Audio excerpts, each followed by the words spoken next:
Alors, nous avons de très nombreux et très compétents et très intéressants intervenants qui vont débattre.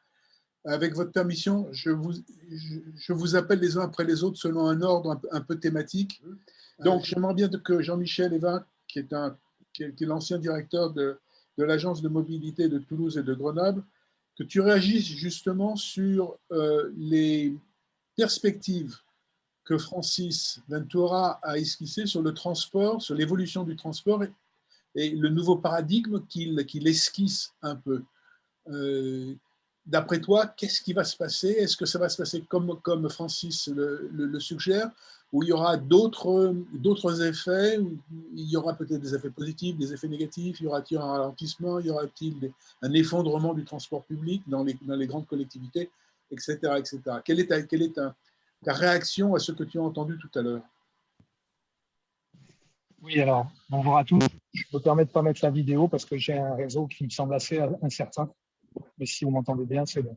On t'entend, ça va. Très bien. Oui, oui.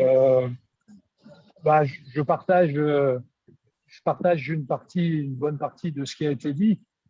Après, la difficulté dans le domaine de la prévision ou de la prospective, c'est que on a quand même un certain nombre d'inconnus devant nous. Alors, si je ne veux pas m'étaler trop et rester extrêmement pragmatique, je dirais que globalement, il y a quand même des choses relativement claires qu'on a vu apparaître et qu'on voit apparaître aujourd'hui dans les collectivités, les grandes collectivités en France. C'est des modes actifs décomplexés, appelons ça comme ça. On ne passe pas une journée sans avoir un effet d'annonce sur une métropole ou une collectivité d'importance qui annonce les dizaines de millions d'euros, quand ce n'est des centaines la semaine dernière à Strasbourg, sur le plan vélo. Donc, sur la question de l'espace public donc, et de la recomposition de la place des différents modes dans l'espace public, je crois qu'aujourd'hui, on a quand même vraiment basculé sur ce plan-là en France, qu'on soit sur la marche piétonne ou sur les deux roues. Et on dispose de pas mal de retours d'enquêtes. Si jamais il y avait besoin, je pourrais vous les fournir, sur la manière dont les usagers ont recomposé leur usage dans les différents modes et la place que désormais prennent ces modes actifs à la fois dans les usages et sur l'espace public. Après, on a tous constaté aussi, moi je l'ai vécu de l'intérieur à Grenoble, la relative perte d'attractivité du réseau TC dans le déconfinement et nos difficultés à retrouver on va dire des chiffres de fréquentation qui mettent pas en péril le modèle économique. Donc en France, je vous rappelle qu'une partie du modèle économique est quand même sous-tendue par ce qu'on appelle le versement mobilité, que le taux de couverture usagé est relativement faible, on va dire entre 25 et 35% du coût. Et on a en plus un débat sur la gratuité qui aujourd'hui se généralise dans l'espace public. C'est ce qui vient de se passer sur les élections régionales. Donc, pour être très concret, je dirais que à Grenoble, sur la fréquentation TC, alors ça s'est passé cette année avec aussi un changement d'exécutif, discrètement ou moins discrètement, on constate de la réduction d'offres pour rester dans un modèle économique tenable pour la collectivité. Alors, certains pourraient peut-être contester cette façon de dire les choses en arguant du fait que tout ça se suit avec un monitoring précis et qu'on va se mettre en situation de recomposer et de réenclencher éventuellement des choses qui auraient pu être réduites. Mais à ce jour, ce n'est pas fait et on peut constater qu'on a un petit peu de réduction d'offres sur les moyens les plus lourds de manière à ne pas mettre trop en péril le modèle économique. Donc ça, c'est des choses qui sont très concrètes.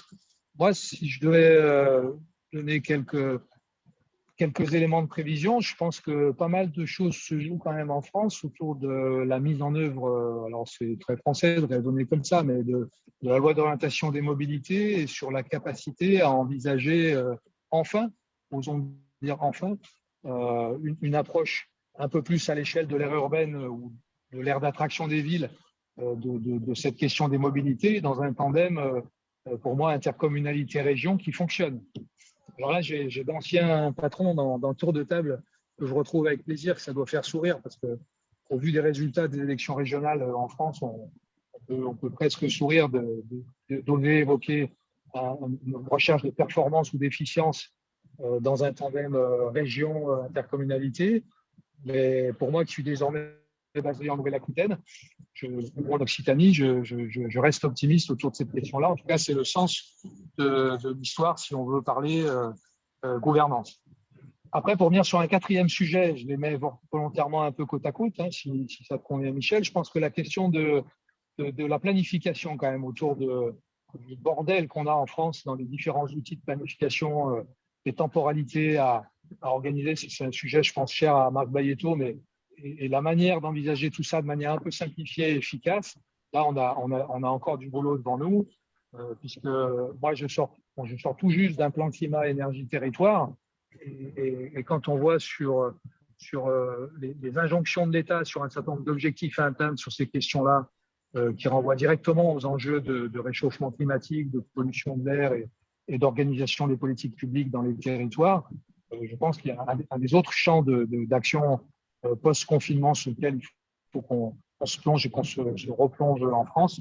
C'est vraiment cette articulation, cette convergence à trouver entre les différents niveaux nationaux, régionaux et locaux sur ces outils de planification. Et puis enfin, pour rester dans mes 5-6 minutes, je ne me semble pas avoir entendu beaucoup évoquer la question des zones de faible émission et de la question de… Alors, je ne sais plus comment on appelle ça à l'échelle régionale. Là, je crois qu'on dit les low émissions zones, les LED, etc. Donc, en France, on appelle ça zone à faible émission. Je crois qu'il y a des choses qui se mettent en place de manière à marche forcée dans les métropoles, hein, et qui sont quand même à relier aux politiques de mobilité, puisque tu m'interrogeais là-dessus et sur les différentes parts modèles et la place des uns et des autres. Donc, à marche forcée, au vu des enjeux qui sont posés à l'échelle mondiale, européenne et nationale, mais aussi dans des choix de politique locale qui, à nouveau, éprouvent la question de l'espace public, de l'articulation des différents modes et des évolutions qui se font jour alors à l'échelle des métropoles ou des intercommunalités en France. Donc, en synthèse, je dirais que moi, je valide vraiment dans l'approche locale en France une bonne partie de ce que le collègue a évoqué précédemment. Par contre, aujourd'hui, faire des prévisions claires ou de la prospective sur, d'un point de vue tendanciel, est-ce qu'on va bien dans une approche globale à intégrer avec des réflexions qui intègrent tout ce qui est nécessaire en termes d'interdisciplinarité autour de ces différents sujets entre les TC, les modes actifs, l'espace public, rééprouver les politiques de planification, le financement, la gestion, la pérennité des modèles économiques. Je suis quand même pas si optimiste au vu de ce que je peux apprécier au quotidien.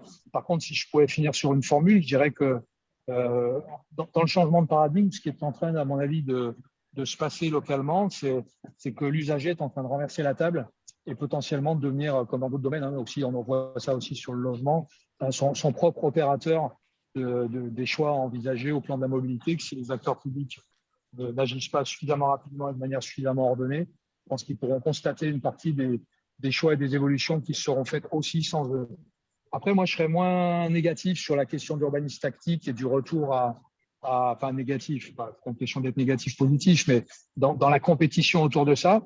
Il me semble que sur en tout cas un certain nombre de métropoles et de grandes villes en France, les choix sont faits aujourd'hui de manière beaucoup plus vigoureuse.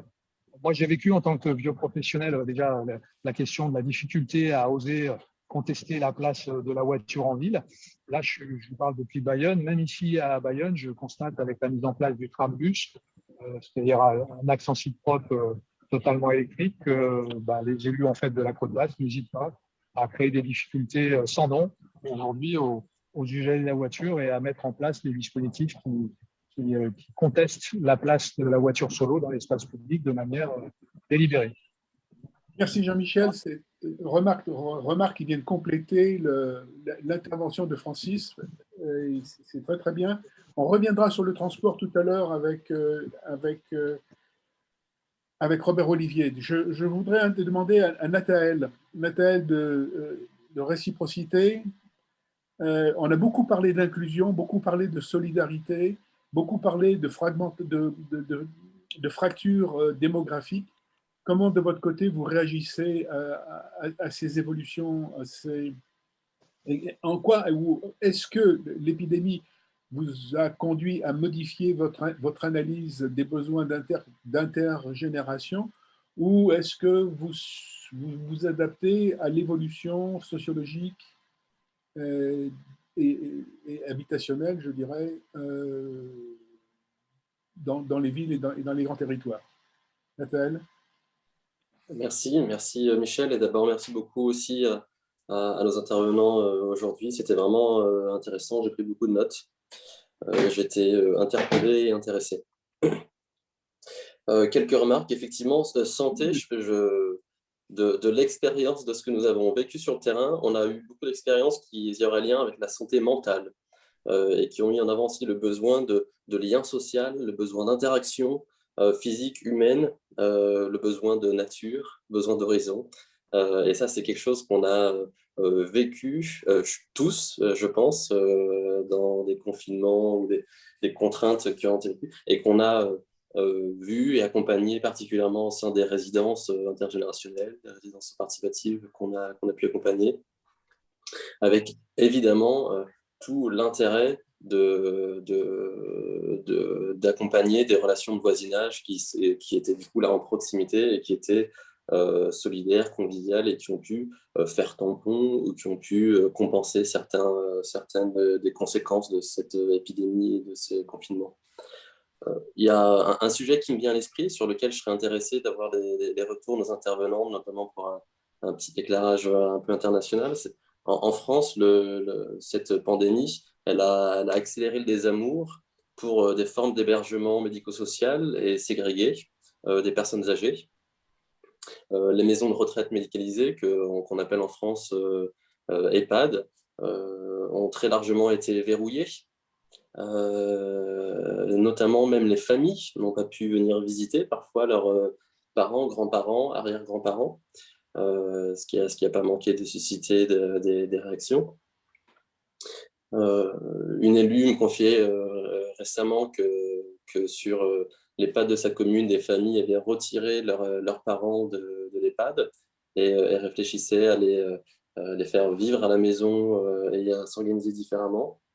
Couplé aux enjeux de transition démographique, de papy-boom, qui implique dans les 10 ans un doublement de ce type d'établissement si jamais on voulait fonctionner de la même façon, ça pose des vraies questions sur ce type, sur la façon dont on souhaite aborder la question de l'habitat et de l'hébergement des personnes âgées. En France, ça a posé des questions et il y a aujourd'hui un rapport qui vient d'être rendu et qui se repose la question d'autres formes d'habitat. Il y a des expérimentations qui se sont développées dans la dernière décennie ou un petit peu plus et qui continuent de se développer mais qui restent marginales et alternatives. Je sais que par exemple en Espagne, c'est beaucoup d'expériences espagnols qui ont inspiré les premières expériences françaises de cohabitation, colocation intergénérationnelle. Je ne sais pas comment est-ce que vous avez vécu cette situation dans vos régions et pays respectifs, et si vous avez des éclairages autour d'expérience. D'accord, merci Nathalie. La question est posée à Francis, qui se fera un plaisir de t'envoyer un certain nombre d'informations. Mais une fois que la session est terminée, rien n'empêche les uns et les autres de vous retrouver. On vous fera parvenir les mails de tous les intervenants. Je voudrais demander à Étienne Lomet, qui est directeur des Villes et des Hommes, justement ta réflexion, ton opinion et tes réflexions sur ce qui a été dit sur les métropoles. Il y a eu des phrases qui semblait dire que c'était d'un côté la fin des métropoles, de l'autre que les métropoles resteraient quand même et qu'il y a une relance métropolitaine. Qu'est-ce que tu en penses? Quel est ton point de vue? Merci de me passer la parole et bonjour à toutes et à tous. Oui, effectivement, j'ai entendu beaucoup de choses qui entrent en écho avec nos propres réflexions qu'on peut avoir dans le bureau d'études des villes et des hommes. Nous, On travaille essentiellement sur la façon de comprendre comment les gens vivent et se déplacent un peu partout dans le monde. Et on a vu que un peu partout dans le monde, évidemment, cette crise du Covid a été une chambre d'écho, pour reprendre l'expression d'Aurélien Rousseau, ou un amplificateur de tendances. Et dans certains lieux où on travaillait depuis des années, comme par exemple à Phuket, en Thaïlande, avec qui on travaille pour changer le modèle de tourisme, qui veut se tourner vers un tourisme plus écologique. En fait, pour eux, cette période du Covid, c'est évidemment une crise existentielle profonde. Plus de touristes, plus de revenus, plus de travail. Qu'est-ce qu'on fait? Qu'est-ce qu'on fait toute la journée? Donc, c'était pas seulement un problème financier, mais une crise existentielle. Je reprends ce mot pour eux, qui a accéléré leur réflexion. On travaille aussi à la Havane, à Cuba, même chose, même constat. L'économie dépend étroitement du tourisme. Plus de tourisme, qu'est-ce qu'on fait? On n'a plus de boulot. Et ces deux pays ont aussi la particularité d'être en déclin démographique. Cuba et puis la Thaïlande, ils ont atteint leur apogée démographique, ils sont déjà en déclin démographique dû à un indice de fertilité bas. Et puis finalement, en Europe, nous, on est globalement à un point où on a aussi atteint notre apogée démographique. On est 750 millions d'habitants. En 2050, on perdra 50 millions d'habitants. En 1950, il y avait 3 fois plus de seniors que de jeunes adultes. En ce moment, il y en a à peu près autant. Et en 2050, il y aura 3 fois plus de papis, effectivement, comme dit Nathanaël, que de jeunes. Donc tout ça, ça donne un contexte qui finalement est globalement décroissant. Décroissance démographique en Europe et puis dans de nombreux pays. Et puis aussi la fin de ce que Maurice Charrier a appelé, ou en faisant référence à ce modèle du CAM, que moi j'appelle le modèle de la métropole frénétique, c'est-à-dire la métropole où tout est possible, la métropole des créativités, danse, où on s'amuse, où on work hard, play hard, le bûcher des vanités de Tom Wolfe, quelque chose comme ça, et qui a été mis en vers relativement peut-être à grands coups d'écoquartier, qui est devenu un modèle de métropole frénétique verte ces dernières années. Est-ce que finalement, on n'est pas en train de voir la fin de ce modèle très néolibéral, hein? Je dis ça sans qu'il y ait de connotation politicienne, évidemment, mais qui a débuté dans les années 80. Et est-ce qu'on n'est pas à la fin d'un cycle de modèles? Et pour les professionnels de la mobilité comme nous, eh ben, ça nous interroge beaucoup, parce que c'est vrai que depuis des années, on travaille sur cette idée de ville dense, de ville de TOD, de Transit Oriented Design, de ville compacte. Et finalement, ça remet, tout ça est rebrassé. Finalement, les gens ne veulent peut-être pas vivre comme ça. Peut-être qu'ils veulent vivre, non pas dans une métropole frénétique hâtivement peinturlurée de vert, mais plutôt dans une petite ville verte, tranquille. Et ça change beaucoup la donne. Donc pour nous, c'est une grande remise en question aussi. Et je voudrais conclure aussi sur le récit. Finalement, moi qui suis un boomer, moi je suis né en 1962, j'ai grandi avec cette idée que open bar pour tout le monde, tout est ouvert, work hard, play hard, le monde est fait d'opportunités, on peut voyager dans le monde entier, le monde est à construire, on est toujours en croissance, etc. Et finalement, on est à la fin peut-être de ce mythe de croissance infinie. On voit bien, le Covid a accéléré cette prise de conscience. Mais quel est le grand récit de construction de la ville? Quel est notre grand récit collectif qui va arriver après? Les éléments qu'on a, finalement, ne sont pas très enthousiasmants. Si on parle de décroissance démographique, de place de plus en plus importante des papilles, même si ce sont des papilles sympas, comme j'espère le devenir dans quelques années très proches, mais ce n'est pas ça qui peut permettre un grand récit fédérateur. Je pense qu'il nous revient à nous, urbanistes, de construire ce nouveau grand récit fédérateur urbain, qui ne soit pas uniquement un récit qui peut être taxé de trop écolo ou trop, je sais pas, mais quelque chose. Et je pense que si on n'y arrive pas, le récit qui va s'imposer, comme dans toutes les périodes de crise, comme l'a rappelé Francesque, c'est un récit de haine et d'exclusion. On se fédère autour de récits qu'on pourrait qualifier de populistes. Il nous revient à nous, rapidement, de fabriquer, de produire un grand récit partagé, fédérateur, enthousiasmant, de peur que ce soit le récit populiste qui prenne la main sur les consciences. Merci. Merci Étienne. Merci Étienne, très éclairant comme présentation. J'aime bien les questions que tu poses sur le récit et la nature du récit. Je voudrais demander justement à Nina Lemaire, Nina Lemaire, du réseau français des villes de santé.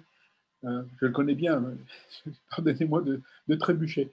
Justement, par rapport à ce que vient de dire Étienne Lomé et ce que vous avez entendu, ou peut-être entendu un peu plus tôt, comment vous, de votre côté, du point de vue de l'association, vous voyez la ville de demain et la place de la santé dans la ville de demain? Comment sera la santé dans la ville de demain?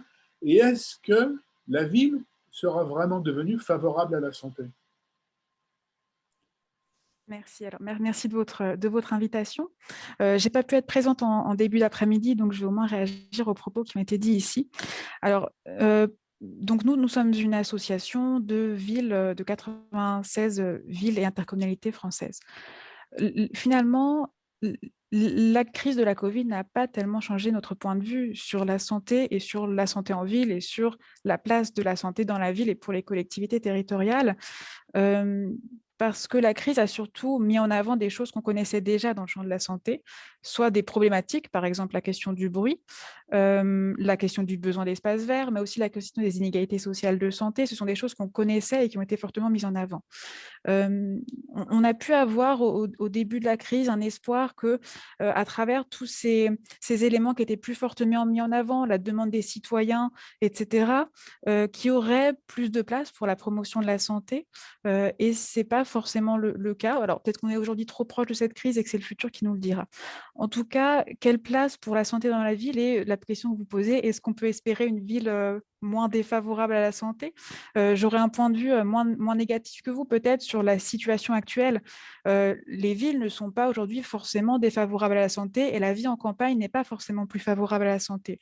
Évidemment, on ne peut pas comparer, puisqu'on n'a pas sur les mêmes populations. Donc, en termes épidémiologiques, on ne peut pas dire on constate ça, telle maladie, telle prévalence de maladie dans les campagnes et on ne le constate pas, par exemple, en ville ou le contraire. Mais il faut rappeler, par exemple, que les populations qui habitent en ville sont plus physiquement actives que les personnes qui habitent à la campagne, ce qui peut paraître contre-intuitif, puisqu'on peut se dire campagne, plus accès à la nature, on se promène plus.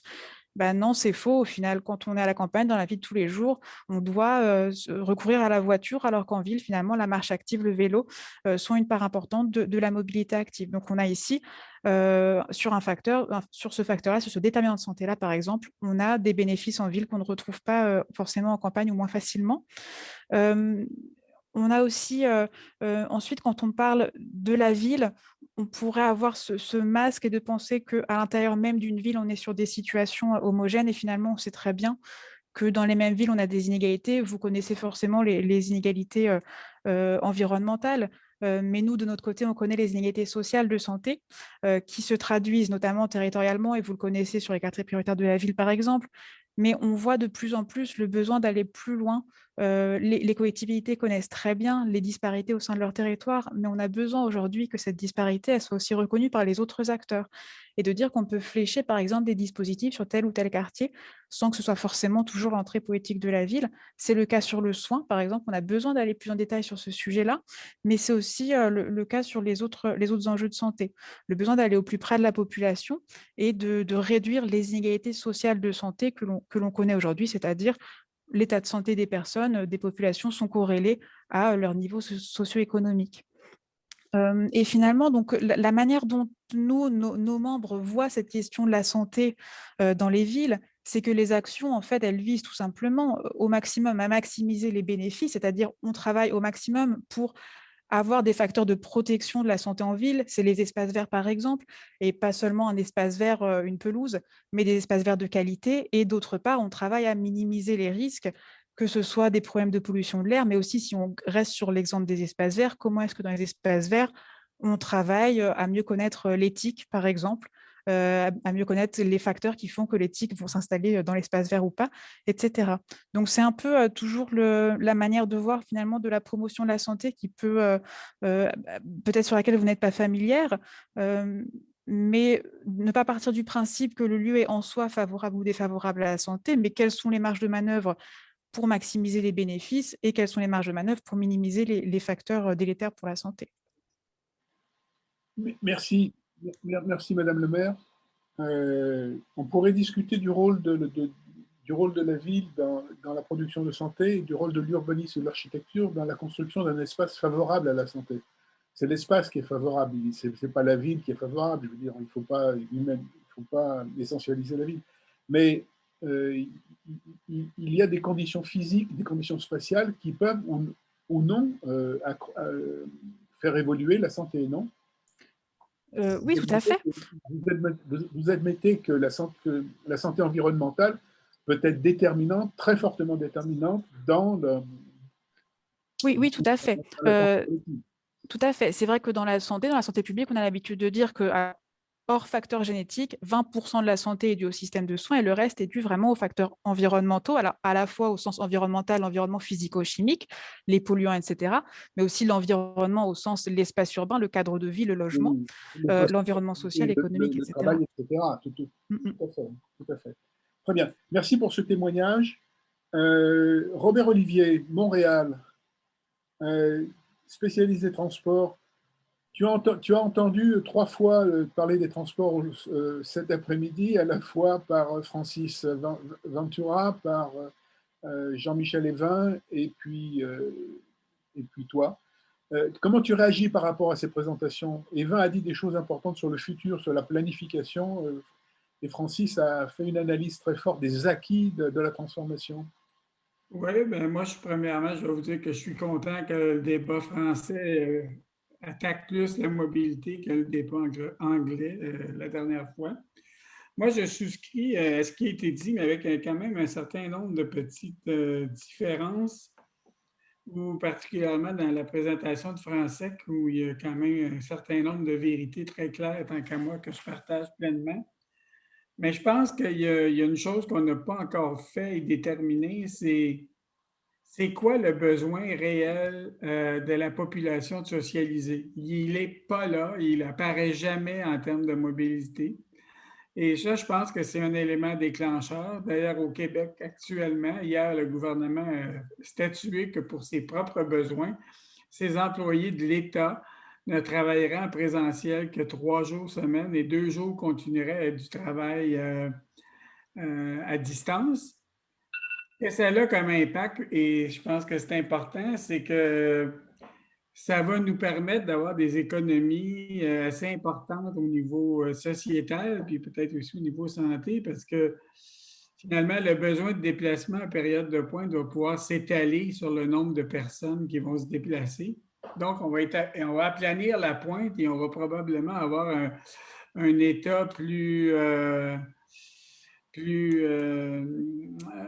facile en termes de déplacement pour l'ensemble de la population. Donc, ce débat de société-là, il doit être à faire dans chacune des sociétés pour savoir vraiment quel est-il. Pour ce qui est de l'offre de services, ça a un impact direct. Je dois vous avouer qu'ici, à Montréal, en termes d'offre de services, on a été chanceux pendant la pandémie. L'offre a été légèrement réduite pour répondre, mais elle n'a pas été drastiquement réduite. Elle va l'être dans l'avenir, mais la vraie question qui se pose, c'est quoi le rôle des gouvernements au niveau du financement? Et cet aspect financement-là, je ne l'ai pas vu apparaître aujourd'hui.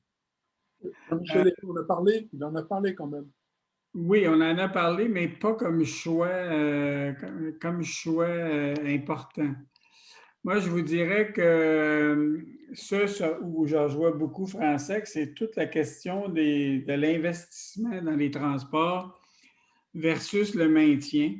Je pense que tant et aussi longtemps qu'on n'est pas en train de définir quelle sera sa future demande des transports, qui va s'ajuster en fonction du retour, ça devient un peu compliqué de faire des investissements majeurs, alors qu'on ne sait pas si les investissements et les infrastructures majeures actuelles vont être utilisées à pleine capacité. Puis je ne pense pas qu'on va demain matin reculer sur les grandes volontés des villes qui nous disent qu'ils ont déjà adopté des politiques de développement très claires où on veut justement favoriser le transport actif. Et ça, on ne reviendra pas en arrière avec ça parce que si on veut parler d'impact au niveau de la santé, bien, le transport actif est là, encore plus que le transport public. Puis je pense que si on enlève de la place à la voiture, on sait que les gens qui utilisent le transport public font environ 30 minutes d'exercice à chaque fois qu'ils se déplacent, ce qui est quand même beaucoup plus. Il y a aussi une habitude qui a été prise pendant la pandémie, je ne sais pas chez vous, mais chez nous, où les gens, leur grande activité, c'était de sortir et d'aller prendre des marches, justement pour réussir à se reconnecter et à prendre de l'air. Donc, il faut garder ça. Moi, je pense que c'est important. Il y a des autres objectifs qui sont, tant qu'à moi, aussi fondamentaux. Donc, l'électrification des transports ou l'utilisation plus massive de l'hydrogène doit être là parce que ça aussi, ça a un aspect direct sur la santé des gens. Puis ça, on n'enlèvera pas quand même l'ensemble des déplacements. Donc, moi, je vois ça assez positif. Donc, moi, je pense qu'on a encore quelques petites questions à se poser. Je comprends que pour un élu, faire le maintien des systèmes de transport actuels, ce n'est pas très glamour, alors que d'inaugurer une nouvelle ligne de métro ou un nouveau tram en coupant le ruban devant un journaliste, c'est bien phénoménal, mais on est peut-être rendu à faire un partage des richesses, partage de la chaussée, qui va plus répondre aux besoins de mobilité pure. Et moi, je pense qu'effectivement, la démographie va aussi nous guider de ce côté-là parce que les jeunes sont vraiment plus axés au niveau de la mobilité active. Donc, ça aussi, il ne faut pas oublier ça. Et d'un autre côté, on sait que le baby-boom, comme Étienne a dit, le baby-boom s'en va vers la fin. On a plus de chances de se retrouver et plus dans les utilisateurs de transport spécialisés. Donc, moi, je pense que c'est cette analyse-là qu'il faut continuer à faire.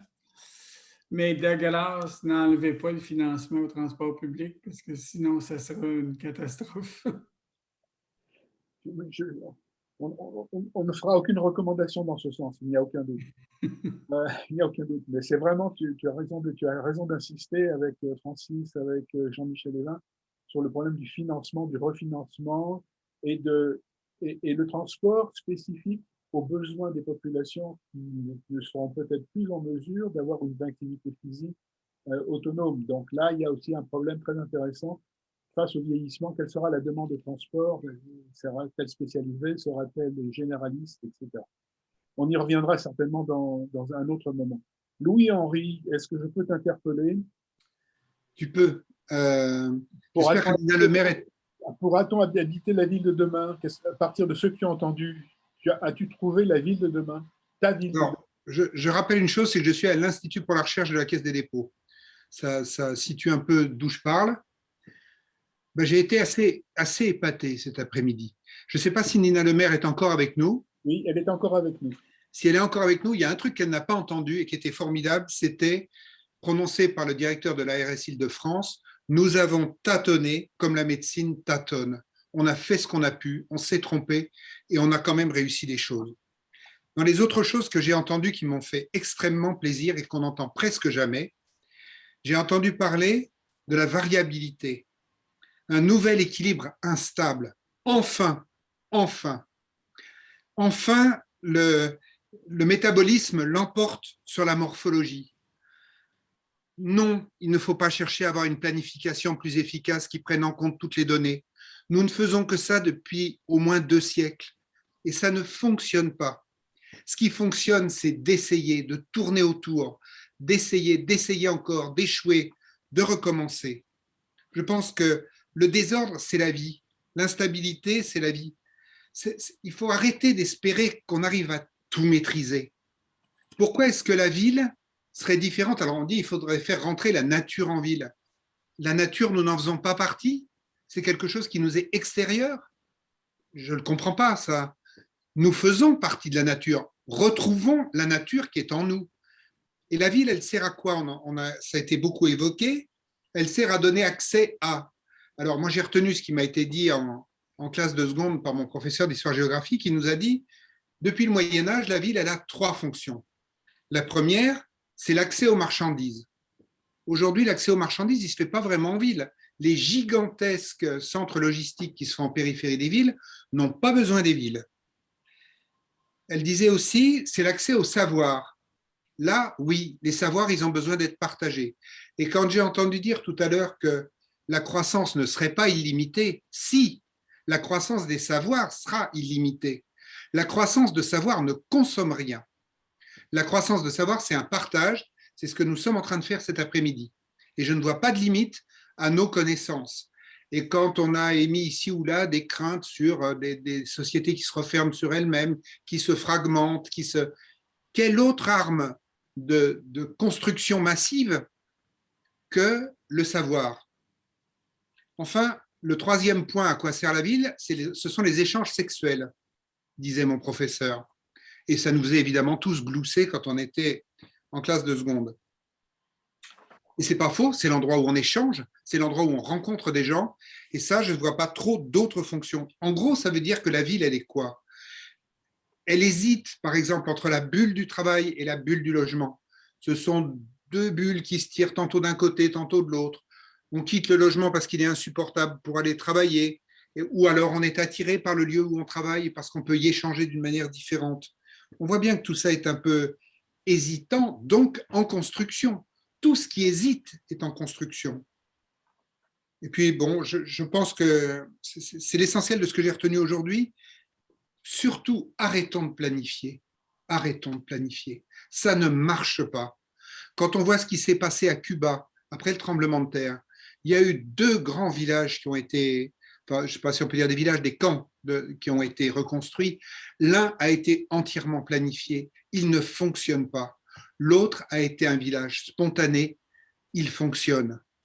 Donc, acceptons cette incertitude. Nous sommes vivants, donc, dans un monde incertain. Puis, une dernière phrase qui m'a beaucoup frappé, c'est ce que le monde qui est décrit aujourd'hui est un monde qui n'existe plus. Donc, ne parlons pas de... Quand nous prévoyons l'avenir, au moment où nous le prévoyons, il n'existe déjà plus. Acceptons l'incertitude, acceptons le déséquilibre, acceptons le désordre. L'agriculture a été tuée par l'ordre, par les désherbants, par tous les moyens qui ont été faits, parce que le modèle agricole, c'est le désert, c'est-à-dire un endroit où on met la terre à nu et où ensuite on accepte une seule espèce de plante. Ne faisons pas pareil avec l'espèce humaine.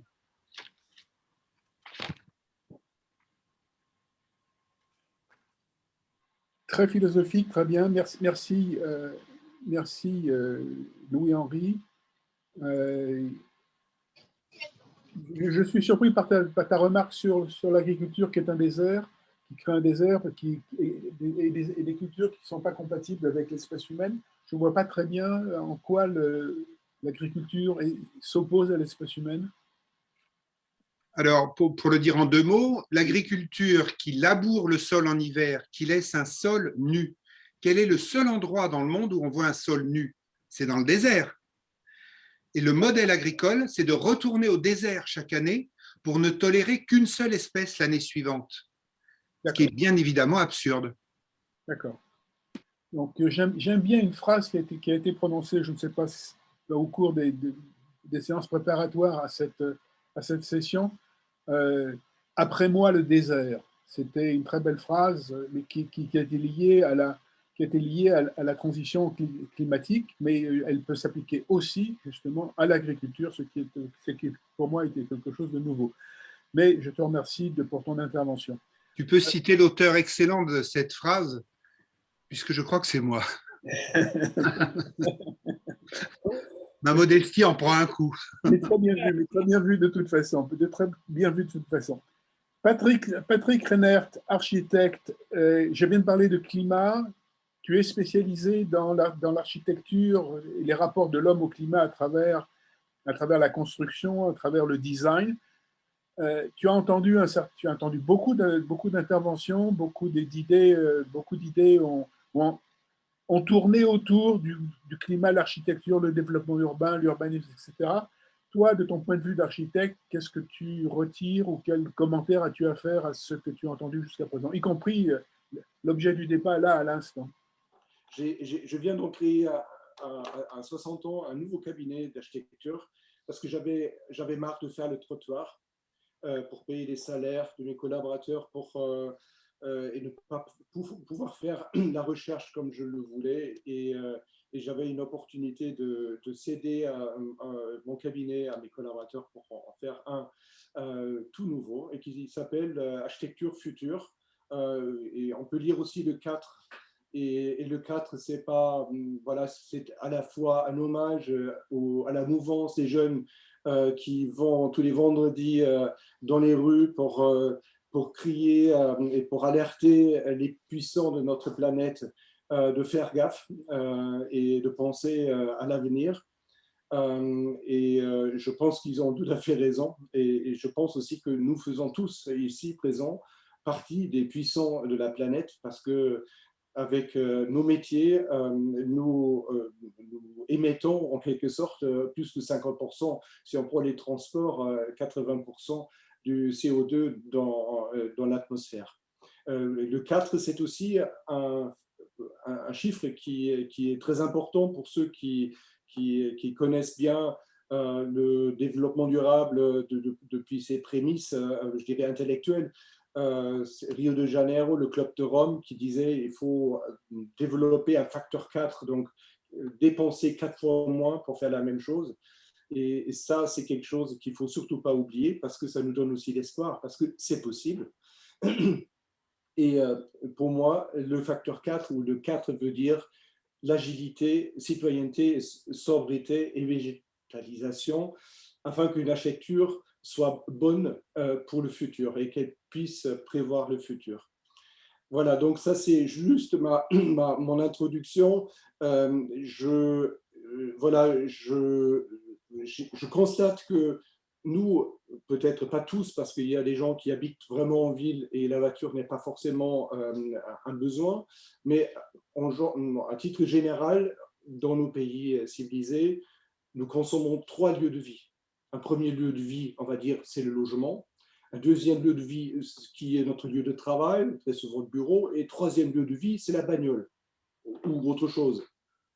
Alors, pour moi, ma réflexion pour démarrer ma nouvelle structure, c'était de dire, ben, s'il y a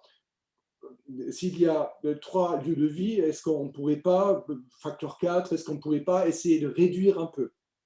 Et réduire un peu voudrait dire, est-ce qu'on ne peut pas faire, par exemple, des lieux de vie, et pas seulement habitat ou bureau, mais faire des lieux de vie qui sont multifonctionnels, qui sont agiles. Et donc, le premier challenge pour mon cabinet d'architecture était de tester par une réalisation visitable si on peut ramener ces 3 lieux en un. Et voilà, donc ça c'était, alors je suis un peu perdu avec tous les boutons. Est-ce que ça marche? Voilà, c'est ce que j'ai pu faire parce que j'ai pu, et Maurice Charry va reconnaître ce lieu, c'est le garage de la maison d'habitation de Jean-René Cadet, qui n'est malheureusement plus avec nous, qui était un homme formidable.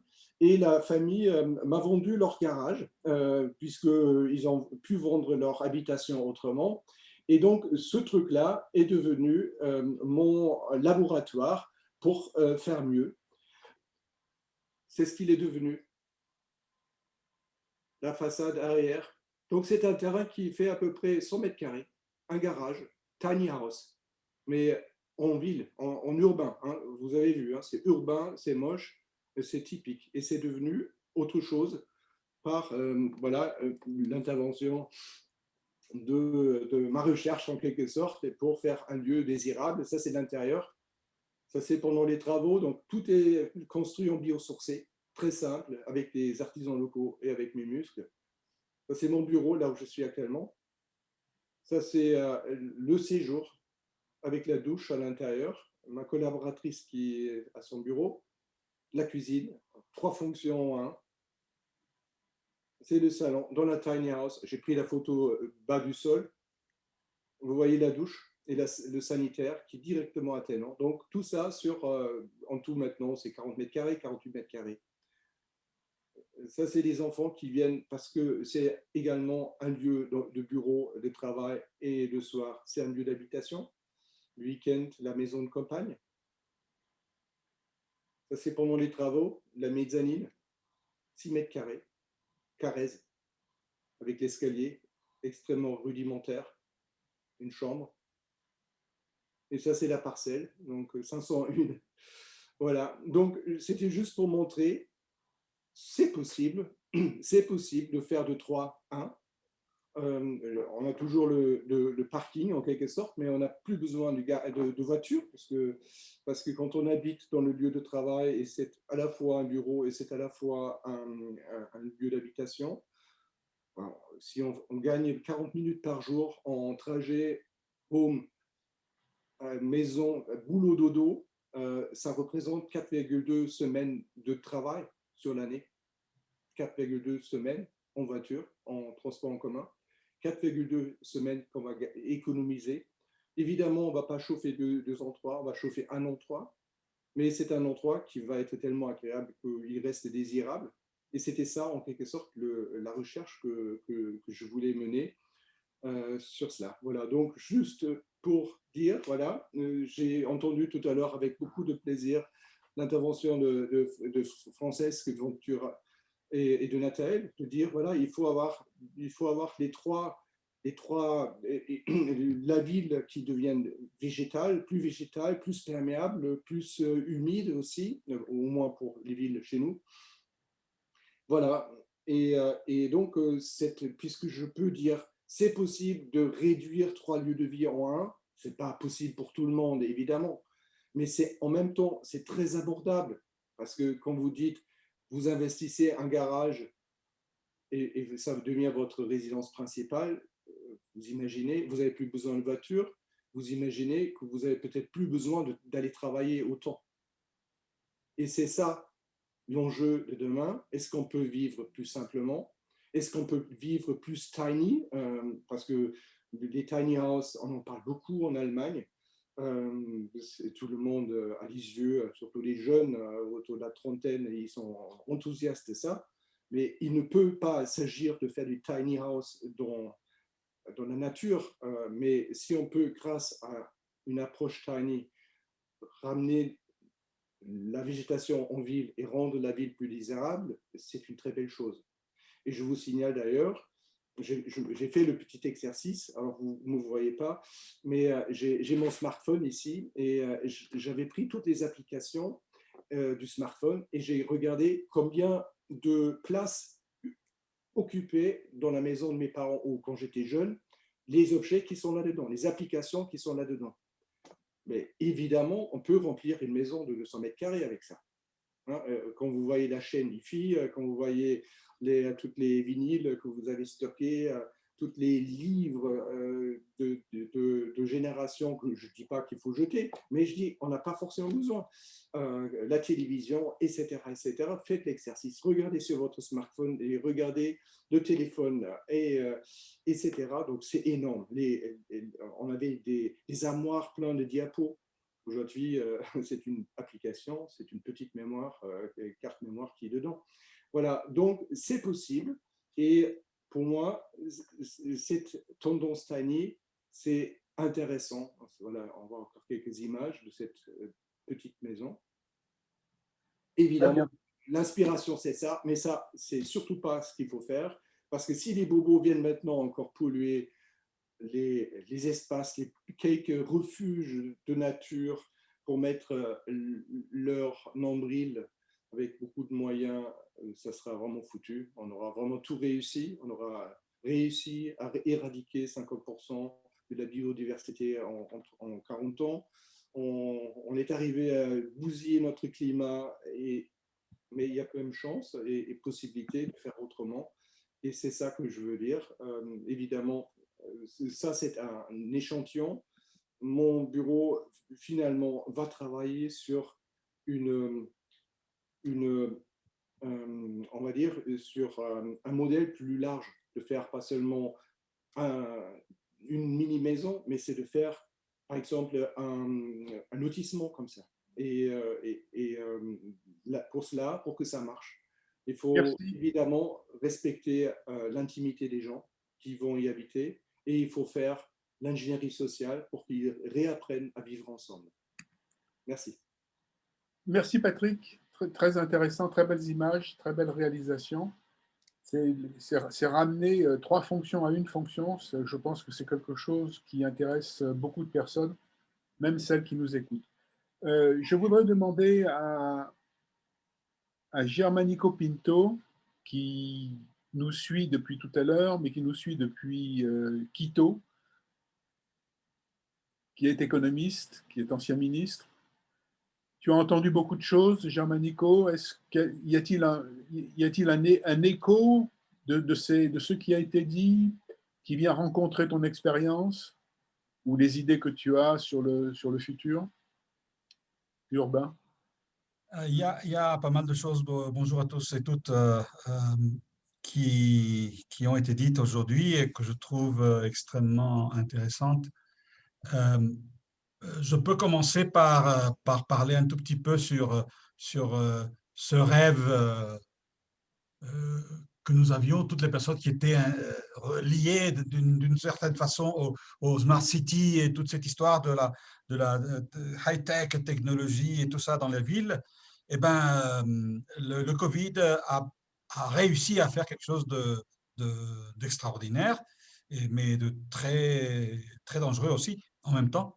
Cette numérisation forcée à laquelle nous sommes tous forcés à vivre. Le fait que ce congrès se réalise de la façon qu'elle se réalise, c'est ça, c'est le résultat de cette numérisation forcée. Je dis que c'est le rêve parce que dans beaucoup d'efforts de travail dans les villes où on a travaillé autour des idées de la Smart City, des villes numériques et de tout ce qui est lié à tout ça, ben, c'est la numérisation. Et maintenant, c'est devenu une part forcée de notre vie.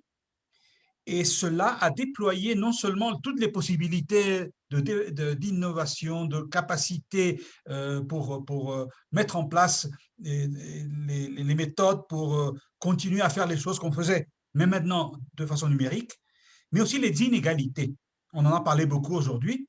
Le fait que ces inégalités qui sont sous-jacentes dans la plupart des secteurs de la société ben, se voient clairement quand on regarde cette numérisation forcée.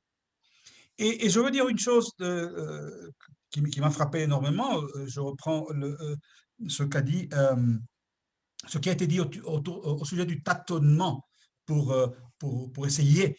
Ben, ça, c'est un principe essentiel pour l'innovation sociale en particulier. Les échecs, ce n'est pas des échecs. Disons, les échecs, c'est des échecs, ce n'est pas des fautes, comme ça a été dit aujourd'hui. Alors, il faut essayer et continuer à essayer. Et je pense que cette condition de pandémie que nous vivons maintenant, c'est quelque chose qui a permis, dans beaucoup de secteurs, de faire des efforts pour affronter les enjeux, les nouveaux et les vieux, qui apparaissent. Du point de vue de la santé, évidemment, du point de vue du travail, du point de vue de la mobilité, et je dirais aussi du point de vue de la rencontre des personnes. Il y a une discussion que je me rappelle bien au milieu de la pandémie. Est-ce qu'on ouvre ou pas les parcs? Ça s'est arrivé dans beaucoup de villes. Et finalement, oui, c'est la demande des personnes de non seulement se rencontrer par ces outils numériques, mais de se rencontrer vraiment, d'aller retrouver la nature dans les espaces publics et les espaces verts de la ville. Donc, je pense que tout ce que nous voyons et nous avons vu et nous continuons à voir nous permet de valoriser certains aspects de la ville qui, du point de vue des grands planificateurs, des urbanistes, etc., ont été toujours dites, mais que les gens maintenant voient comme quelque chose d'essentiel pour pouvoir développer leur vie. Cette discussion et ces initiatives autour de la proximité dans les territoires, les villes du quart d'heure, etc., ça fait partie de tout ce mouvement. Mais je voudrais dire quelque chose que je trouve important. Cette pandémie m'a rappelé ce concept d'Edgar Morin au sujet de ce que nous sommes comme êtres humains. la trinité humaine, l'individu, la société, l'espèce. Et en pandémie, nous nous retrouvons que, voilà, il y a quelque chose qui va plus loin que l'individu, plus loin que les sociétés, plus loin que les différences dans la société, parce que dans plusieurs affaires de santé, les privilégiés sont ceux qui avaient accès à la santé et les autres, et le reste non. Mais tout d'un coup, il y a une pandémie où tout le monde est compris. Donc c'est une sorte de retrouvaille de l'humanité comme espèce, comme grande humanité, mais en même temps de retrouvailles du fait que, comme humanité, dans chaque société, nous réagissons d'une façon différente à tous ces problèmes. Et comme disait Guido, les phénomènes sociaux qui apparaissent maintenant en Amérique latine sont le résultat justement de toutes ces inégalités qui soudain, à cause de cette pandémie, ou forcées un peu par la pandémie, peuvent s'exprimer d'une façon claire dans les rues et ouvrent la possibilité dans certains pays où des processus sociaux ne sont pas arrivés là, de commencer à penser à un nouveau contrat social.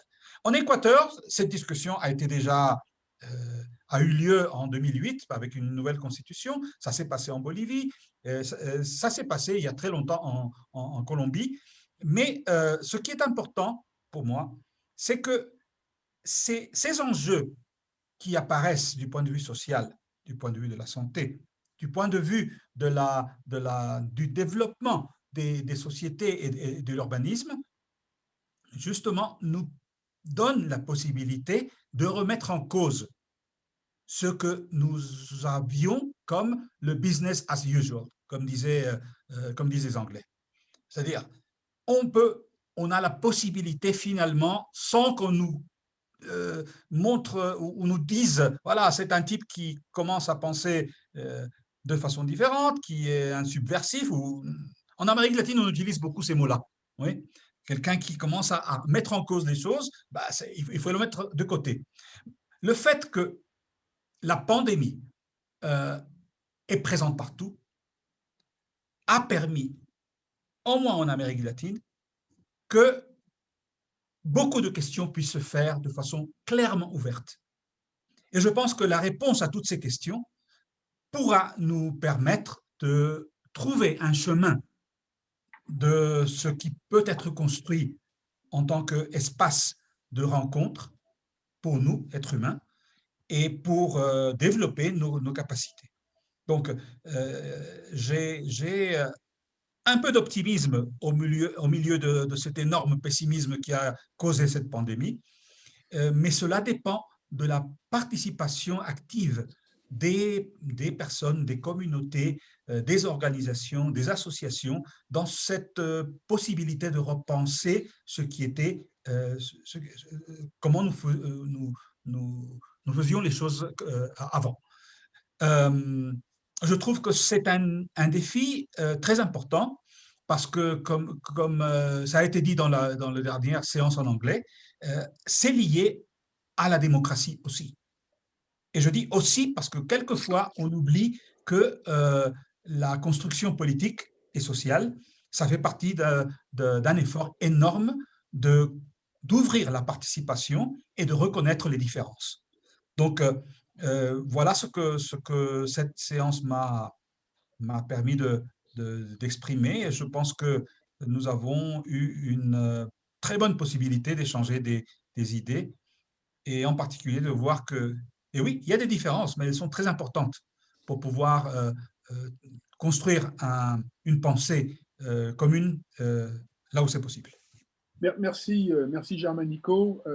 Tu as ajouté la dimension de stratégie politique et de grands choix de société qui vient compléter l'analyse sur la santé. Et c'est assez extraordinaire de voir comment, en prenant le problème du Covid, qui est un problème sur la mort, la vie et la mort, d'une certaine façon, compte tenu du nombre de décès, on arrive malgré cela à dépasser cet aspect dramatique pour voir comment on peut reconstruire notre société sur d'autres bases et qu'elle soit moins vulnérable, moins fragile et certainement moins mortelle à une grande partie de la population. J'ai demandé à Marc Bayetto de faire un peu une petite synthèse pour clore avant de faire la discussion. Mais est-ce qu'il y a avant que je donne la parole à Marc Bayetto, est-ce qu'il y a des questions que vous voulez poser les uns aux autres? Est-ce que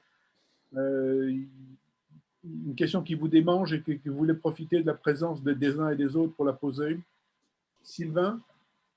Merci beaucoup pour ces échanges. Et Michel, je voudrais faire un lien avec la discussion aussi que nous avons eue la semaine dernière et je terminerai avec une question, comme tu nous invites à le faire.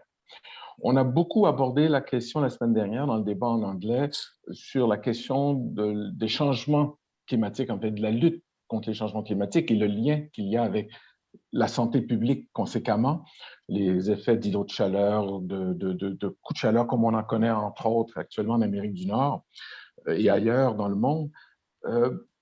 Et le lien que faisait M. Rousseau un peu plus tôt dans nos présentations, donc de l'outil du PLU ou du plan d'urbanisme et c'est des choses qu'on a intégrées déjà à Montréal il y a déjà 15 ans, de la lutte contre les eaux de chaleur, d'augmenter la canopée, la plantation des arbres, la gestion des eaux. Mais il reste un problème, c'est que dans les rôles institutionnels, et d'où ma question, on a séparé la santé, qui souvent relève de l'État, alors que l'aménagement du territoire est beaucoup une question locale. Et on a deux niveaux institutionnels qui n'interconnectent pas réellement systématiquement. Et Germanico a très bien lancé la question de la démocratie. Est-ce qu'on peut imaginer peut-être à ce moment-ci des mouvements sociaux, comme on en a eu dans les années 60-70 sur les questions de logement ou de réappropriation de la ville, de mouvements sociaux axés sur la santé publique en lien également avec l'aménagement du territoire, premièrement. Et deuxièmement, comment peut-on interpeller les rôles institutionnels respectifs de l'État de façon générale et des collectivités locales dans cette lutte commune de la santé publique, parce que le but de l'exercice, c'est d'une part de sauver la planète et d'améliorer l'état de l'humanité. Alors, en termes de démocratie, ça nous pose un sacré problème parce que ces enjeux sont peu pris en compte, pour l'instant, tout le moins, par les différentes formations politiques. Alors, je soulève cette question et merci encore pour le débat. Merci Sylvain. J'ai une difficulté à répondre parce que je ne suis pas de l'État et je ne peux pas. Si quelqu'un a une réponse, il est dommage que Rousseau nous ait quittés parce que c'est lui qui pouvait répondre, le directeur de l'Agence régionale de santé, mais ou d'autres élus de collectivités.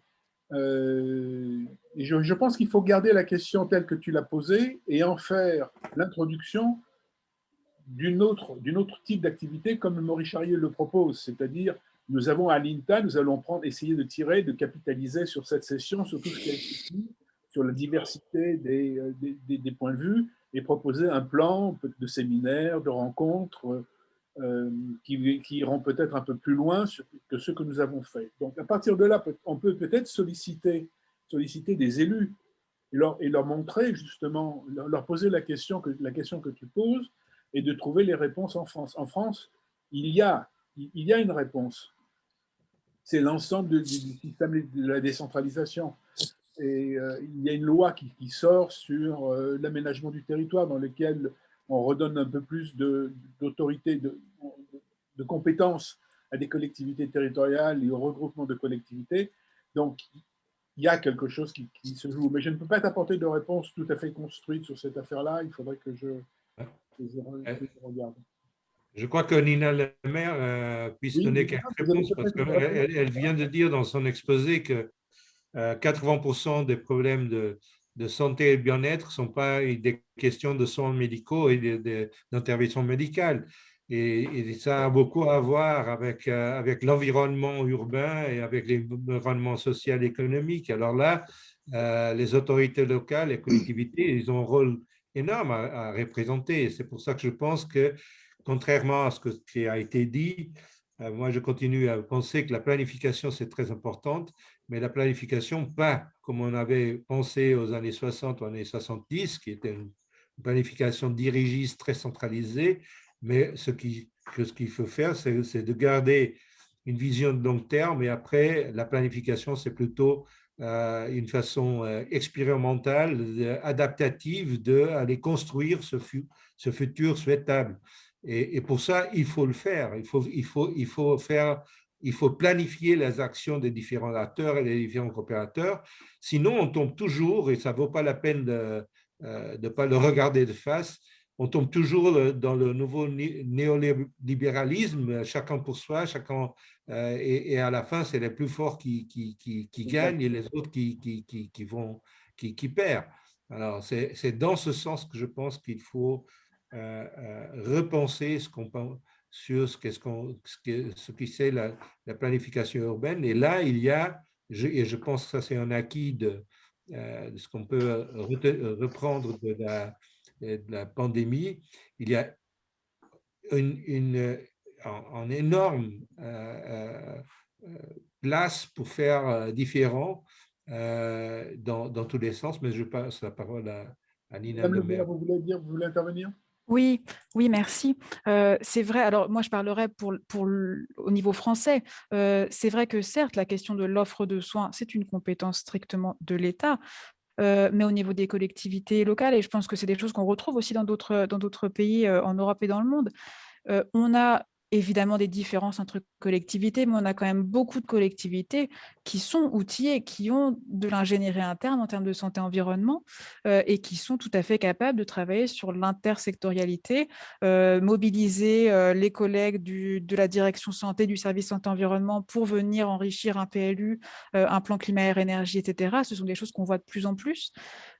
Pour les territoires qui ne sont pas les plus outillés, on a quand même aujourd'hui de plus en plus d'agences d'urbanisme qui intègrent des connaissances sur la santé, que ce soit santé-environnement, mais aussi activité physique, etc. Et on a aussi beaucoup plus de prestataires, de cabinets d'études qui se sont vraiment positionnés sur ce domaine, urbanisme et santé, habitat et santé, etc., et qui viennent apporter des compétences. Donc, il ne faut pas sur ça attendre tout de l'État, même si les ARS notamment en France ont beaucoup aidé, à la fois la Direction générale de la santé et les ARS ont beaucoup aidé au déploiement de l'urbanisme favorable à la santé.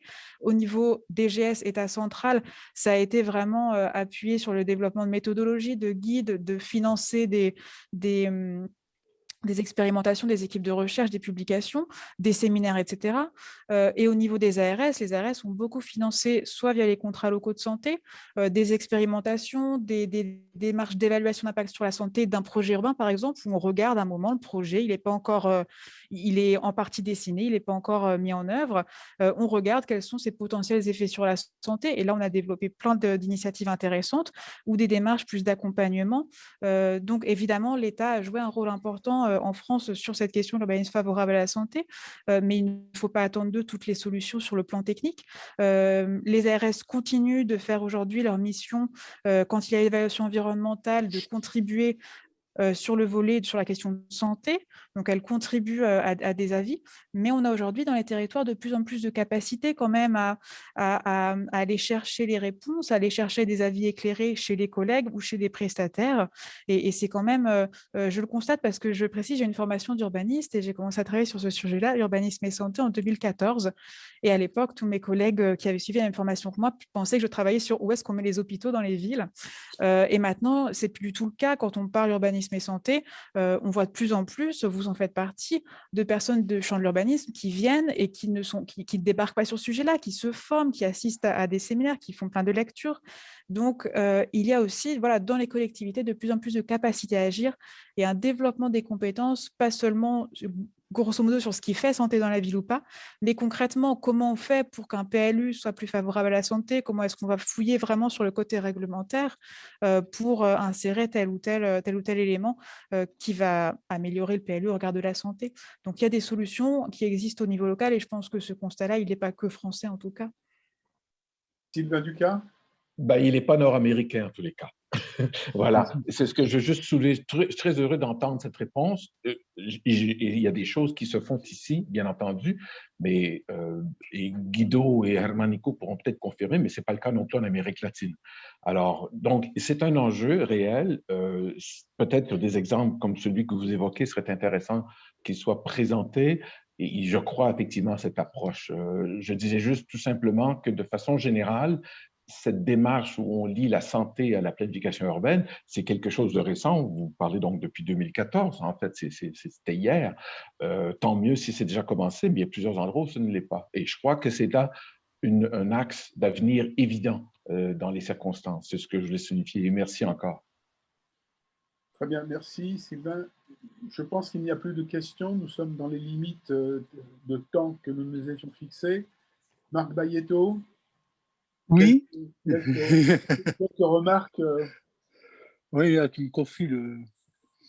Ce n'est pas la conclusion, c'est simplement une remarque. Non, je sais, c'est pas une conclusion. Je voudrais juste, si j'essaye de résumer tout ce qui a pu être dit dans quelques remarques, je mettrai d'abord, et pardonnez-moi, mais c'est dû à ma formation, les questions d'ordre philosophique. Ont été soulevées plusieurs fois ou en filigrane, la question du néolibéralisme et de ses conséquences sur ce que devient notre société, avec l'émergence ou les risques liés à un individualisme forcé, les risques de repliement, de fragmentation, de remise en question de tout ce qui faisait lien social. Deuxième type de remarque, j'ai été très frappé dans tout ce débat par l'émergence d'une question qui est une question déjà relativement ancienne sur le plan de la pensée, qui est celle du tâtonnement, de l'incertitude, comme le disait, je ne sais plus quel philosophe grec qui disait qui prouvait le mouvement en marchant. Je crois que la question qui nous est posée n'a pas de réponse absolue. Elle nous contraint à rentrer dans une démarche active, à réfléchir sur finalement, je veux dire, la place que nous donnons à l'homme dans la ville. Et on l'a peut-être un peu oublié à travers toute la rationalisation à laquelle les différents progrès de la recherche, de la connaissance a pu nous conduire. C'est qu'on ne fait pas la ville sans les hommes, on la fait pour des hommes. Et quand on voit le nombre de fois où a été évoquée la question des inégalités sociales, on se rend compte qu'on a encore un sacré bout de chemin à faire parce qu'il y a toute une part des démarches qui ont été mises en avant. Je pense à aller à la campagne. Je vais prendre juste un exemple. Combien il y a des enfants à Grenoble, alors que la montagne est moi j'habite en limite de la ville, au bord de la forêt. Combien ne vont jamais au-delà de leur quartier, ne vont jamais rencontrer la nature? Et quand on parle de tous ces citadins qui se sont évadés lors de la pandémie, on ne parle pas de l'immense majorité de celles et de ceux qui ont dû rester chez eux, qui sont assignés à domicile. Et si on veut régler la question, et M. Rousseau l'a dit fortement, si on veut régler la question, il faut aborder de front cette question des inégalités. Je pensais en écoutant les uns et les autres un travail qui avait été fait par Mathieu Giroux. Alors, Mathieu Giroux, c'est un géographe grenoblois qui a été victime de l'attentat au Bataclan et qui avait travaillé sur les travailleurs pauvres aux États-Unis et qui montrait que, alors que c'était eux qui étaient obligés de faire le plus grand nombre de kilomètres tous les jours pour des salaires de misère, on peut dire ça comme ça. C'est-à-dire que l'essentiel de ce qu'ils gagnaient était souvent dépensé dans leurs déplacements parce qu'ils n'étaient pas pris en compte par leurs employeurs. Donc, poids des inégalités comme question fondamentale à traiter dans la ville, mais si on réglait la question de la santé, au sein de notre réflexion, comment faire place à tous dans notre ville. Et puis j'aurais envie de rajouter une dernière question. Faire la ville, rentrer la nature en ville, c'est comment agir sur ce qui existe, sur l'urbanisation existante. Comment ne pas avoir ce que je trouve pour ma part un peu déplorable et qui mériterait là aussi des interrogations? Comment ne pas exclure de leur quartier d'origine ceux qui y résident? Je pense à des rénovations urbaines sur Grenoble, où finalement les extérieurs au quartier ont été satisfaits du travail fait par les différents acteurs de cette rénovation urbaine, sauf que les habitants, eux, n'ont pas trouvé leur compte. Parce que c'est vrai, créer un espace, ça veut dire détruire des lieux dans lesquels des gens vivent. Et créer un lieu, détruire des lieux dans lesquels on a vécu, ça ne se fait pas aussi aisément que ça. Tout à l'heure, M. Lemay évoquait la question du récit. Comment on explique la ville à venir? Comment on explique l'évolution sans mettre à mal les hommes, les femmes et les hommes qui vivent dans l'espace urbain qu'on veut modifier? Et je crois que ça, c'est une des questions à laquelle on ne coupera pas si on veut répondre à la question de comment prendre soin de nos villes. Je crois que prendre soin de nos villes, ça va prendre soin des plus faibles, prendre soin de tous ceux qu'on a un peu tendance à exclure, et ne pas rester simplement les yeux rivés sur les gagnants du Covid, si tu me permets d'employer cette expression. La marche à pied, c'est sympa, mais quand on a un âge certain, c'est plus sympa du tout. Le déplacement en vélo, c'est chouette, mais encore faut-il pouvoir le faire. Voilà, donc la remise en question, c'est bien du transport en commun par tout ce discours autour de on va faire des autoroutes à vélo, on va faire des couloirs Covid, enfin bref, tout ce qu'on a sorti et qui est bien d'un certain point de vue. Mais qui ça concerne? Quand on a les horaires de certains, je pense à tous les agents d'entretien, tous ceux dont on a bien besoin tous les jours pour que notre vie soit confortable, est-ce que cela se retrouve dans ce discours sur un aménagement vert de la ville? Je permettrai juste là, à ce niveau-là, de poser la question. Ça fait partie de ces nombreuses interrogations qu'il nous reste à traiter si on veut faire passer un discours sur la santé qui soit audible par tous. Merci. Merci Marc, très stimulant. Et tu rappelles à juste titre l'importance de l'homme au cœur de la ville, comme tu l'as dit, la ville par l'homme, pour l'homme et la femme. Et c'est fondamental et ça doit orienter l'ensemble de nos réflexions. J'ai commis un impair, on me le rappelle de manière brutale. J'ai oublié de donner la parole à Jacques. Jacques, tu veux me pardonner et peut-être reprendre la parole là maintenant tout de suite? Non, il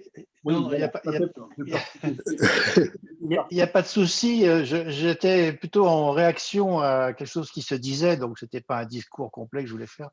Non, puisque j'ai la parole, juste une remarque que j'ai déjà faite dans les échanges écrits.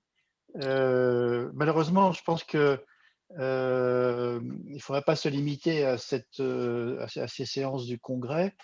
Car on est quand même très dans les pays développés européens et certains pays des autres continents qui sont eux aussi un petit peu en avance et dans la sophistication.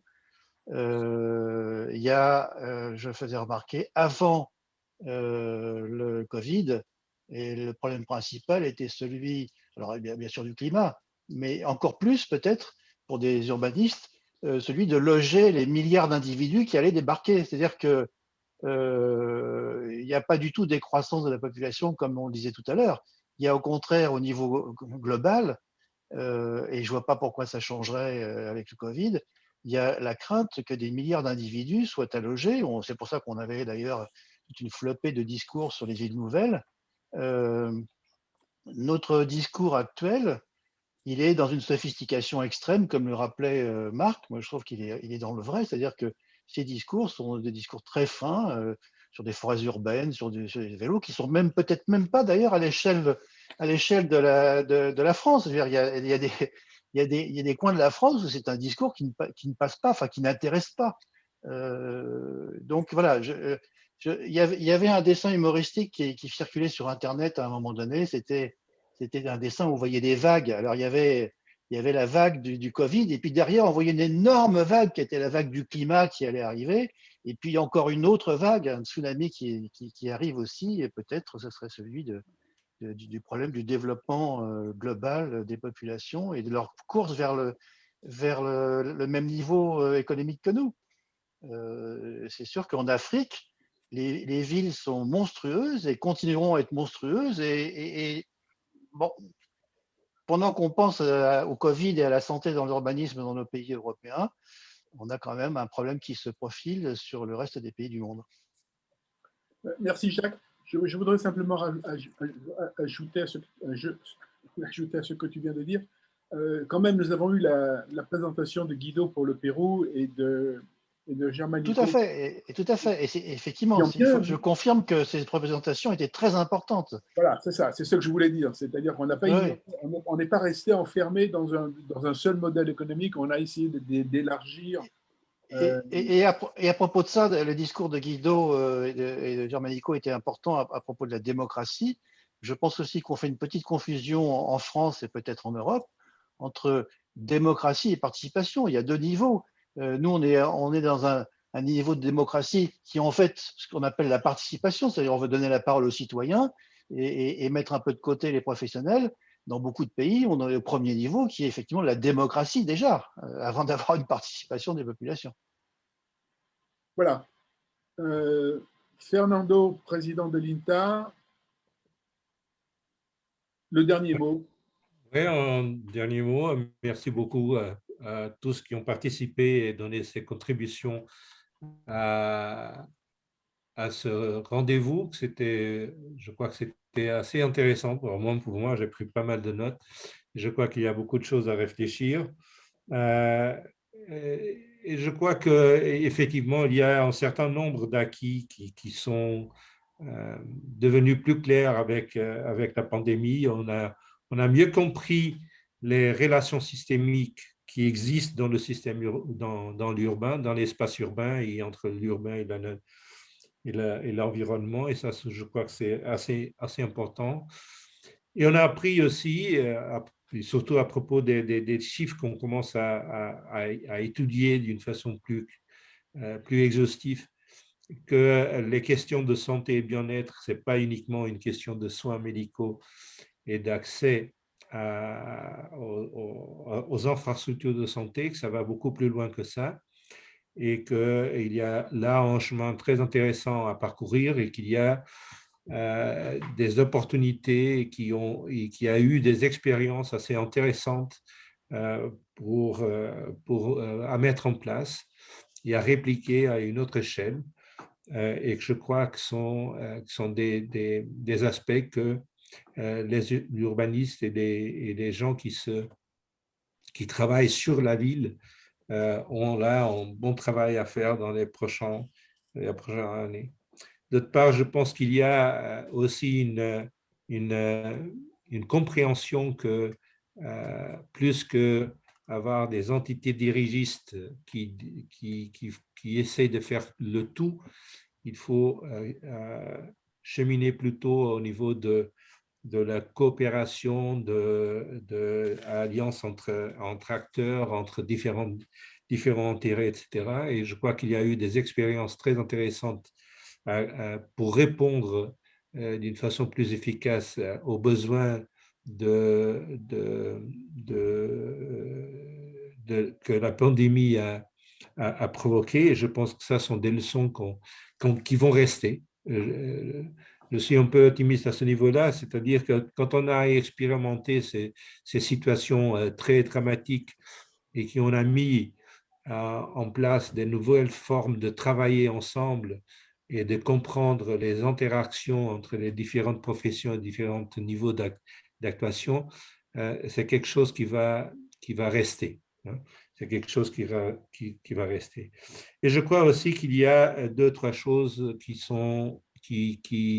seront là pour le futur. D'une part, que ces répartitions très mouvements modernes entre les différentes aspects de la vie quotidienne, elles seront plus comme avant. C'est pas pour tout le monde, mais de toute façon, il y a une bonne partie au niveau du nord de la Terre, parce que dans le sud, les choses sont assez différentes, je pense. Et là, comme vient de dire Jacques, on est encore au début de la démocratie, on est encore au début de l'urbanisation, c'est-à-dire la quantité de gens, la plupart des gens qui vivent dans ces régions du sud, du grand sud, ils n'ont pas accès à l'assainissement comme il faut, ils n'ont pas accès à un logement minimum habitable, ils n'ont pas accès à des services, pour satisfaire ces besoins de vie. Alors ça, c'est toute une autre discussion. Mais sachant que c'est assez différent, je pense que ce qu'on a appris avec la pandémie, ça nous éclaircit pour faire autrement dans ces nouveaux pays, c'est-à-dire pour ne pas répondre de la même façon qu'on a essayé à faire. D'une part, parce que ce n'est pas possible. Je ne crois pas qu'il n'y a pas les moyens, soit techniques, soit financiers, pour répondre de la même façon qu'on a fait en Europe et en Amérique du Nord. Mais par contre, il y a un autre aspect assez positif, c'est une capacité individuelle, une capacité des petites communautés d'améliorer sa façon de vivre. Il y a une énergie dans le peuple énorme qu'il faut profiter pour résoudre les problèmes que tout ça se pose. L'autre question, c'est la redécouverte de l'urbanisme de proximité. Cette idée, je pense, c'est un peu une idée mythique de la petite communauté, parce que s'il y a une chose que la grande ville nous a permis de faire, c'est la diversité et c'est la liberté individuelle, de sortir des pressions sociologiques qui existaient dans le petit village, où très rapidement, il y a en mainstream, il y a quelqu'un qui définit les mœurs, qui définit ce qui est bon, ce qui est mauvais. Et ça, c'est un acquis de la grande ville qu'on ne peut pas la perdre. Mais par contre, on a besoin de restaurer cet esprit d'identité, cet esprit d'appartenance, cet esprit de communauté, d'entraide qui existait aussi dans les petites communautés. Et c'est ça, je pense, le grand défi pour l'urbanisme du futur, c'est de savoir concilier ces deux échelles et savoir concilier aussi les différents intervenants dans une approche systématique qui essaye, qui teste, qui apprend avec les erreurs et qui peut aller devant. Je pense que ça a été soit cette séance, soit celle avec les anglophones, ça a été très productif et très intéressant. Et merci beaucoup à tous pour être avec nous et participer dans cette réflexion. Merci.